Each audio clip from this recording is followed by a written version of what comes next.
Hello guys, this is Untouchable Mama. Thank you for watching our video. Thank you for being there for us. Please do not forget to share with your friends and press the notification button. Also follow us on Facebook, Untouchable Mama page. You can also see me on Untouchable Mama backup page. We are there for you. Thank you for being there. Thank you, one love. I appreciate each and everyone. Bye.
lady of song. And then I ask question. This woman, me personally, MC Ayebo. I never see this woman before. Now today be the first day one they see lady of song. I bet when I tell me what did this woman do when not good. What did she do when not good now? Huh? That's her husband. Destiny Usarugoye Ebagua. The mother just left. See, if you can't beat them, you join them. Oh.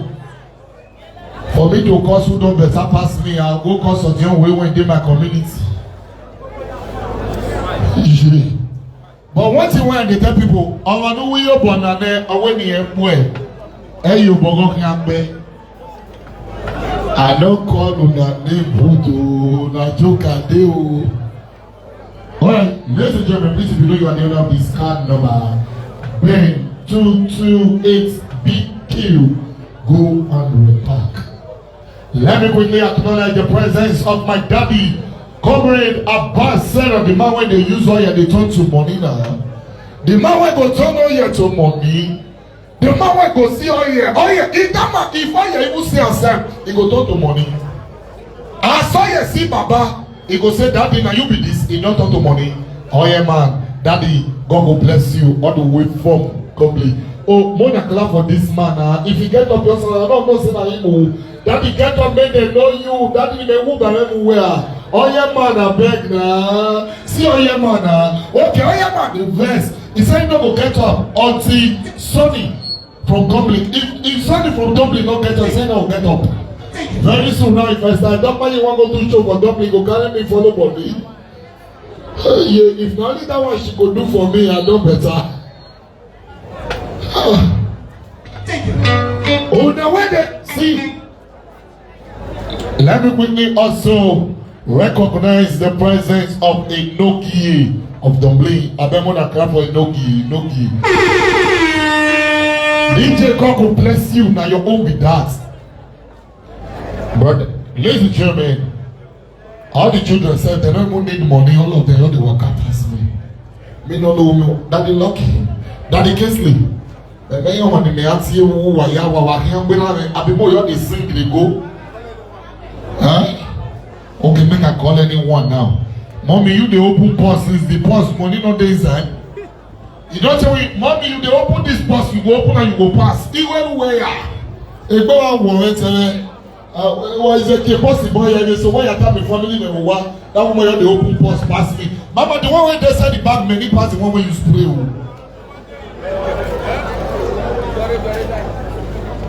He never come. Mama, not the park for where they will for block you again.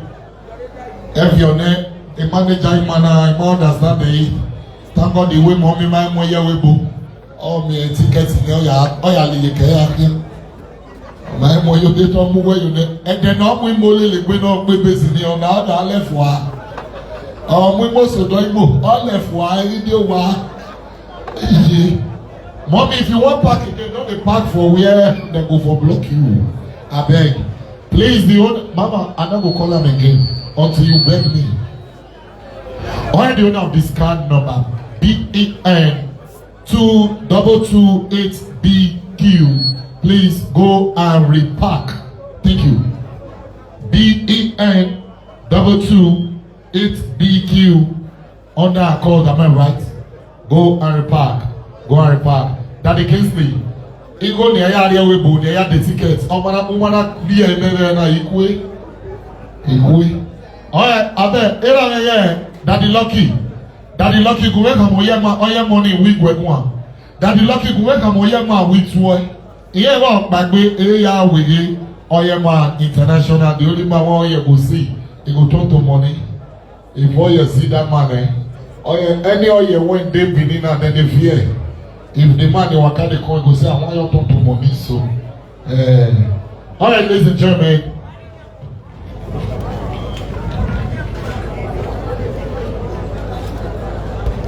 Where is patience? No safari there. Where they do, bros? If you press that phone pass like this now, you can't quit. Tell me, if I offend you, not before drink. I don't feel offend you before. You're welcome. Or I don't know, man. My landlord today will go killer. Ogun keep my landlord today. They draw me money. My landlord go know say let your son get back what they talk. Like more my one. I get back it worry. Yeah. Now mommy, thank you for my life today.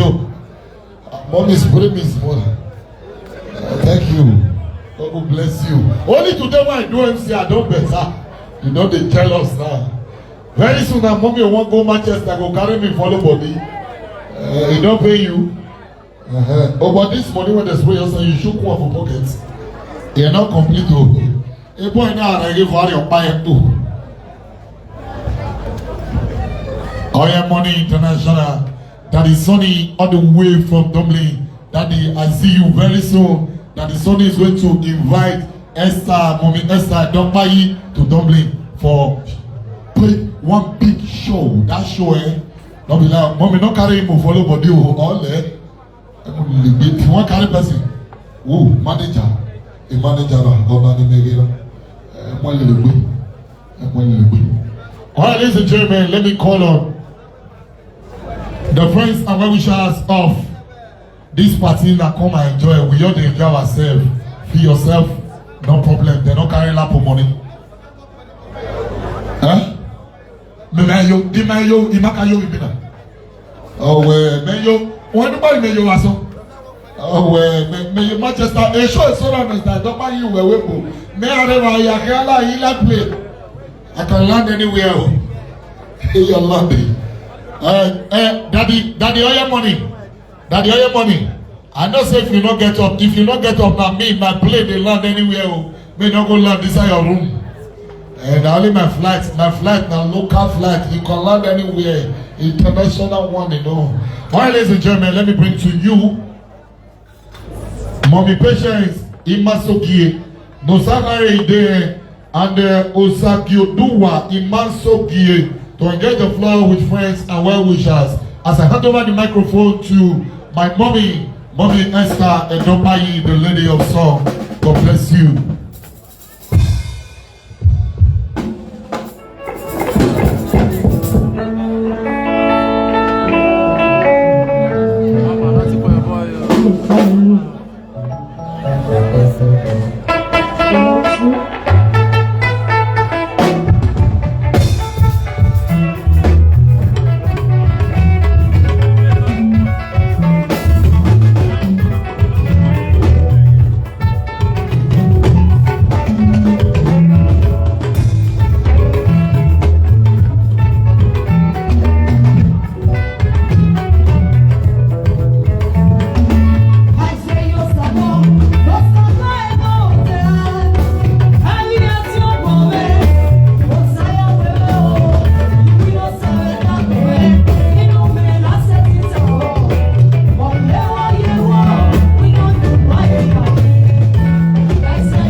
Jésù mọ́jọ́ tẹ̀sán.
Yo, mommy, oh, my namesake.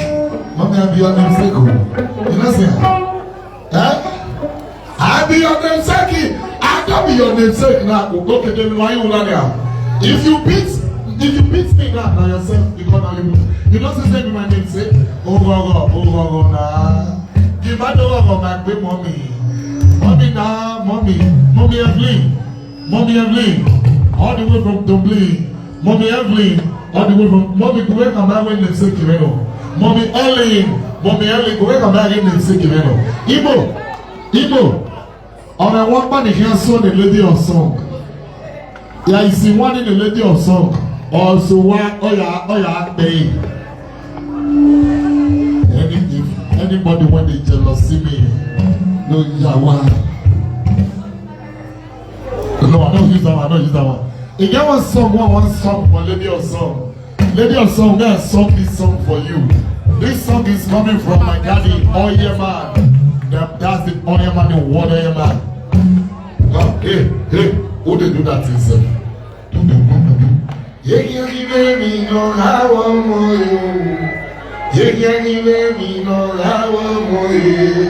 so panu went outside I'm waiting out Sandera. I don't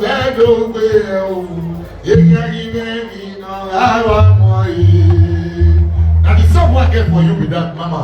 As I sing this song for you, because some people they when one hide under your breeze, they don't get chance. That's why they do this.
So ladies and gentlemen, I want to call on my mommy. Mommy, I got one play for you now.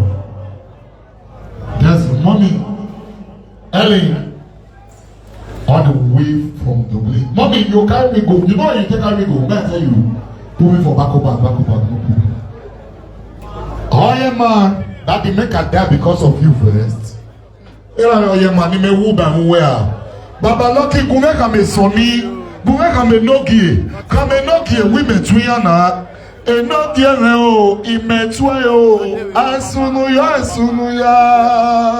Thank you, Mama. Very good. Oh yeah, money o. Imetwe. Asunuya. Ena me Lucky, go make a me nogi with toy. Thank you, Mama. Pick up for me, Aila, Ela me lucky, go where come no ki win them one. So, ela me lucky, go where come oye ma win them one. Oye money na. The only power you go see, go talk to mommy. Cause are you ready? My own. Let me bring on stage. Na my own.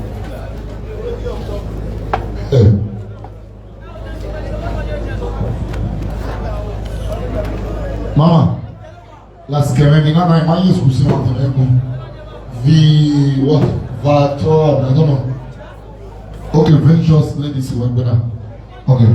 Alright. Ventures ladies. Ventures ladies. Daddy Enoki. Enoki on the blink. Daddy. I'll collect that Noki. Daddy, if you don't spray me, I'll cry for you. Daddy, I beg now. I beg for Jesus money. I am money now. I beg. Daddy, Daddy, I will follow you go also. Daddy, spray me, make I give you one girl for 10 Joshua. Okay, I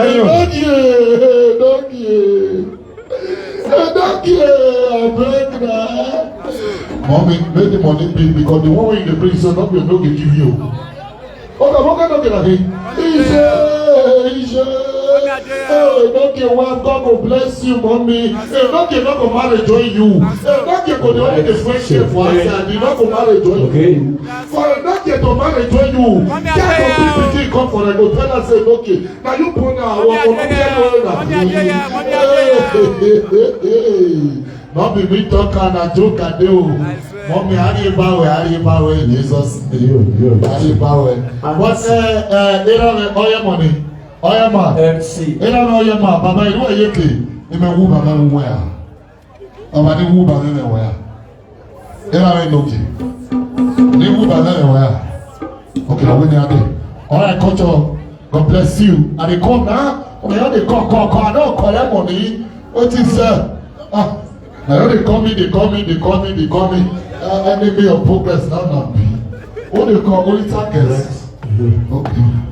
No worry, not be one like the fire. Even mama when you do manager follow, they got the money by herself. Alright. Sure. Rusty,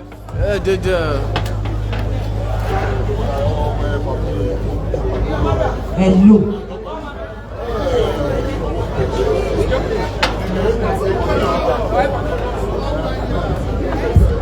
Iriato meno yebigo meo.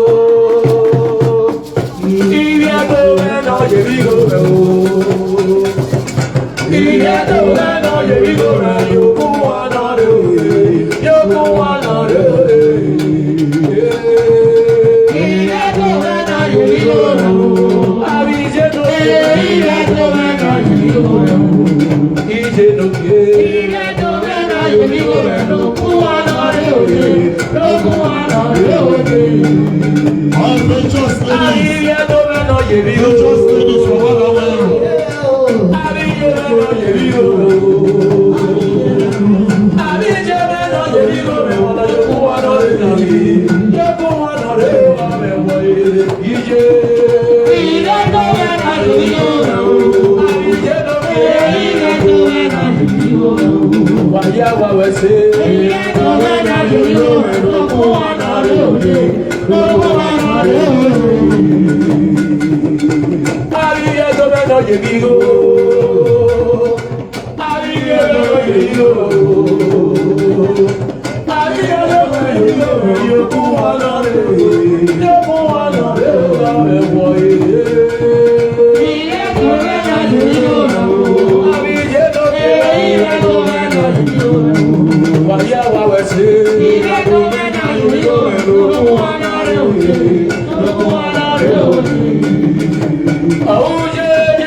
Oh yeah.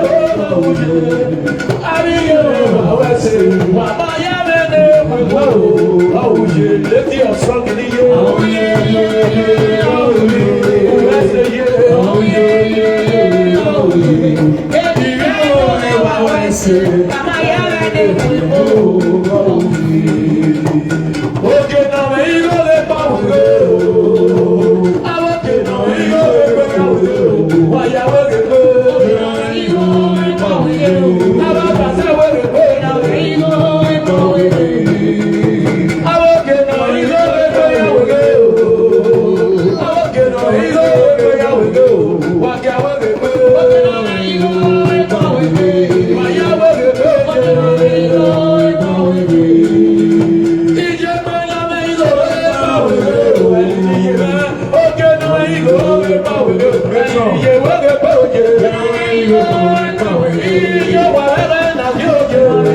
want the power.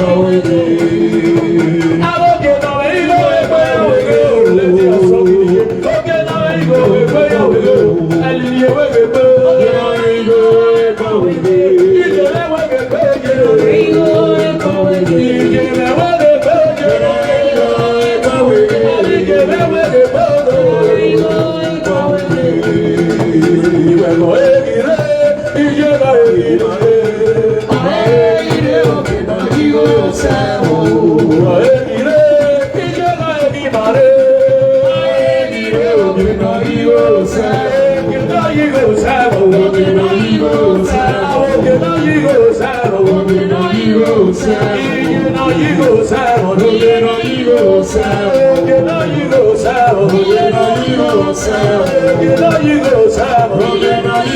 get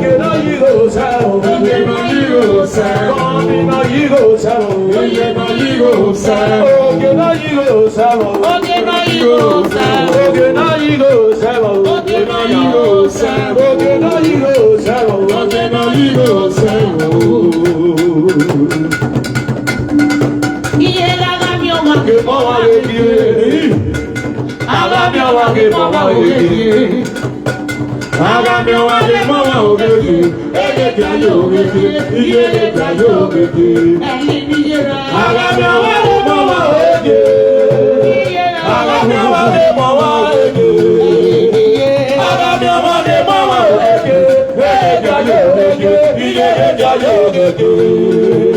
ego.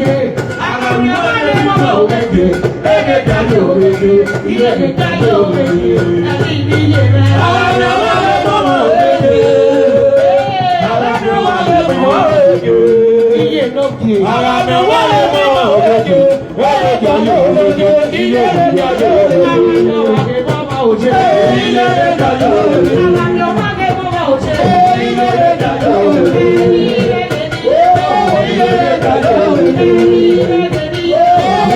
Okay, now I go.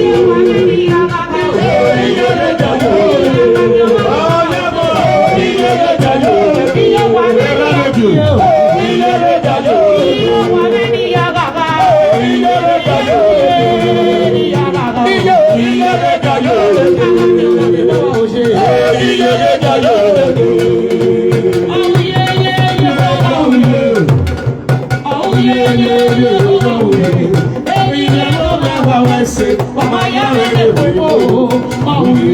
be good.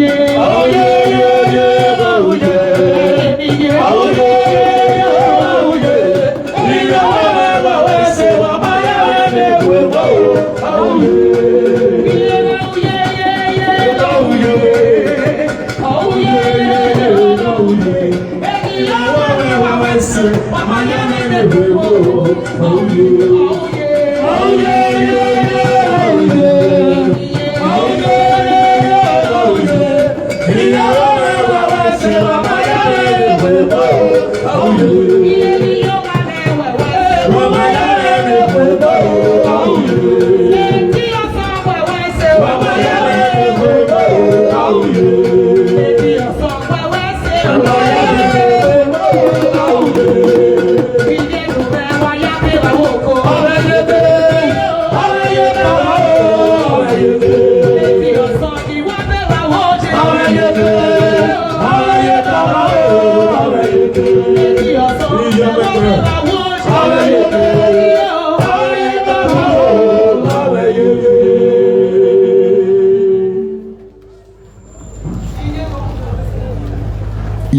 Edokpayi. Una see why they talk? Me when they do MC Ayebo. I don't say this woman don't push many people. Oh, you can buy all the money. In my presence, I will hear you. I not make enough for me. Every could hear you. All that you can feel, your voice feel no. All the cool, whoever the boys say. Boys say, "No, nobody enough for you to go on video." I know the buyer with the wheel. Opponent be mu webu. When see the stadium that in the issue so, but do. O my so young go say we better am need to say well. You do MC for their stage. Àwọn iná kìíní àwọn yín àwọn yín àtàwọn kìíní.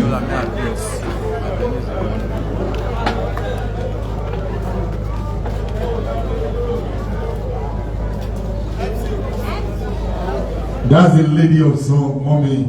Oh, see, and a lady of song don't spray now. You guys no one pick the money again. No. If we are not going to pick our coin, we will pick up. But how you 500 the way?